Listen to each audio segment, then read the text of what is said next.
क्या आपने कभी सोचा है कि अगर आप किसी हॉन्टेड जगह पर अपने पार्टनर के साथ जाएं, तो वहां की आत्माएं आपके रिश्ते की परीक्षा लेने लगें? नैनीताल की वादियों में एक ऐसा ही गेस्ट हाउस है जहां एक पति पत्नी की सच्ची मोहब्बत एक शापित प्रेम कहानी का अंत बन जाती है। ये कहानी है डर, प्यार और आत्मा के मोक्ष की। तो तैयार हो जाइए एक ऐसी रहस्यमयी यात्रा के लिए जो आपको अंदर तक हिला देगी। पहाड़ों में रात जल्दी उतरती है। नैनीताल की ठंडी हवा, झील पर मंडराता हल्का कुहासा और सुनसान रास्ते। इन्हीं के बीच अभय और निधि अपनी शादी की 5वीं सालगिरह मनाने पहुंचे। शहर की भागदौड़ से दूर बस 2 दिल और एक रहस्यमयी पहाड़ी गेस्ट हाउस। अभय हंसते हंसते, देखो ना कितना शांत है यहाँ, बिल्कुल वैसा ही जैसा तुम चाहती थी। निधि मुस्कुराते हुए, पर आंखों में हल्की चिंता, हाँ मगर इतनी खामोशी भी डराती है। चलो अंदर चलते हैं। गेस्ट हाउस लकड़ी का बना था, 1800 के दशक का। रिसेप्शन पर एक बूढ़ा केयरटेकर, सफेद दाढ़ी, हाथ में लाल लटेन, बस थोड़ी देर को ही दिखा और फिर अंधेरे कॉरिडोर में गुम हो गया। जो कमरा उन्हें मिला उसकी बालकनी सीधी झील पर खुलती थी। रोमांटिक, लेकिन नीचे पानी काला दिख रहा था, जैसे किसी ने रात को भी स्याही घोल दी हो। अभय शरारती लहजे में, या फिर कोई अनचाहा मेहमान? दोनों हंस दिए, मगर वह हंसी थोड़ी सहमी थी। उन्होंने केक काटा, जश्न मनाया, वाइन के ग्लास टकराए।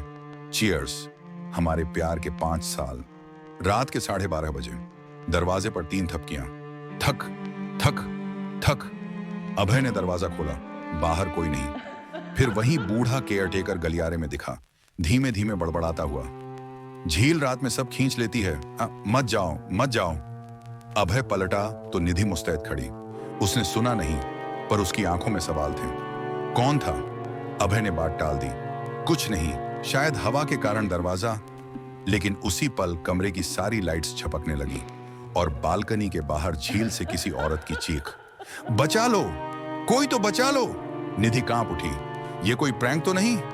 अभय ने फोन उठाया, नो नेटवर्क। चलो देखते हैं नीचे, अगर कोई मुसीबत में है तो।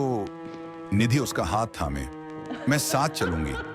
तो साथ चलेगी मेरी बहादुर रानी? अभय ने मुस्कुराकर कहा, लेकिन उसका खुद का दिल भी तेज धड़क रहा था। दोनों टॉर्च लेकर गलियारे से गुजरे। लकड़ी की फर्श चरमराई, जैसे हर कदम पर कोई अदृश्य चीज जाग रही हो। पुराने फोटो फ्रेम ब्रिटिश दौर के दीवार पर टंगे थे। उनमें एक मुस्कुराता जोड़ा, अंग्रेज पति पत्नी, पीछे नैनी झील। पर जब टॉर्च की किरण हिली, पत्नी का चेहरा बदला सा लगा, आंखें खाली, होठों पर चीख जमी हुई। निधि ने घबराकर पलकें झपकी, फिर चेहरा फिर से सामान्य। मैंने शायद गलत देखा।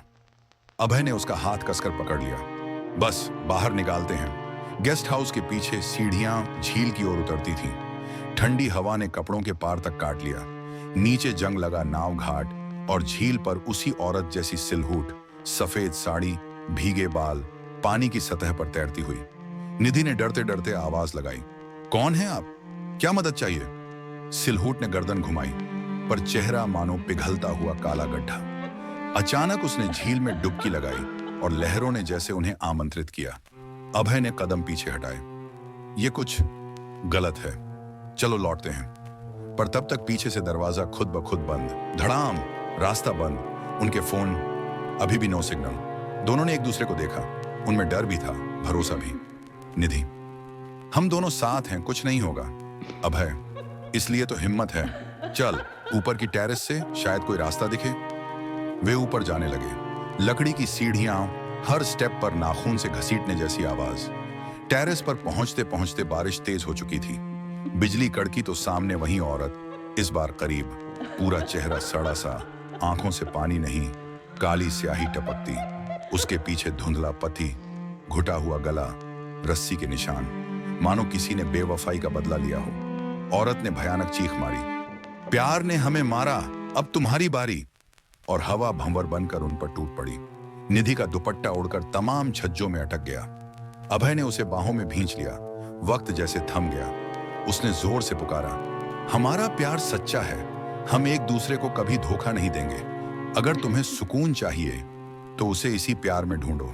नफरत में नहीं, भूत दंपति की परछाइयों ने हिलना बंद किया। उनकी आंखों की काली स्याही थम गई। धीरे धीरे वे धुंध में घुलने लगे, मानो दर्द छोड़कर मुक्ति पा रहे हों। झील के ऊपर कुहासा छूटता गया और दूर मंदिर की घंटी फिर बज उठी। इस बार शांति का संकेत। अभय निधि घुटनों के बल गिर गए। बारिश थमी, टेरेस से झील पर चांदनी उतरी। उन्होंने एक दूसरे का चेहरा छुआ। पसीने और आंसू की परतों में भी प्यार चमक रहा था। सुबह के पहले उजाले में पुलिस और कुछ टूरिस्ट वहां पहुंचे। गेस्ट हाउस केयरटेकर ने बताया, आज से 100 साल पहले एक अंग्रेज और उसकी पत्नी यहां रहे। औरत ने पति के धोखे पर उसे मारकर खुद भी झील में कूदकर जान दे दी। उनकी आत्माएं प्रेम की कसम तोड़ने वालों को ढूंढती रहीं। शायद आज उन्हें विश्वास हो गया कि सच्चा प्यार अभी भी जिंदा है। अभय ने निधि के कंधे पर हाथ रखा। दोनों ने झील की ओर देखा। पानी शांत, मानो रात की हैवानियत कभी थी ही नहीं। निधि धीमे से, शादी की 5वीं सालगिरह का तोहफा कुछ ज्यादा ही यादगार हो गया। अभय हंसते हुए, आंखों में शुक्रिया। पर हमने साबित कर दिया कि प्यार डर से बड़ा होता है। इंसान की कमजोरियां ही रूहों का ईंधन बनती है। अगर प्यार में सच्चाई हो तो भले ही कितनी पुरानी रंजिशें हों, आत्माएं भी चैन पा सकती हैं। और नैनीताल की झील आज फिर साफ चमक रही है, जैसे उस भयावह रात का हर सबूत अपने गहराई में डुबो चुकी हो। क्या आपने कभी सोचा है कि अगर आप किसी हॉन्टेड जगह पर अपने पार्टनर के साथ जाएं, तो वहां की आत्माएं आपके रिश्ते की परीक्षा लेने लगें? नैनीताल की वादियों में एक ऐसा ही गेस्ट हाउस है जहां एक पति पत्नी की सच्ची मोहब्बत एक शापित प्रेम कहानी का अंत बन जाती है। ये कहानी है डर, प्यार और आत्मा के मोक्ष की। तो तैयार हो जाइए एक ऐसी रहस्यमयी यात्रा के लिए जो आपको अंदर तक हिला देगी।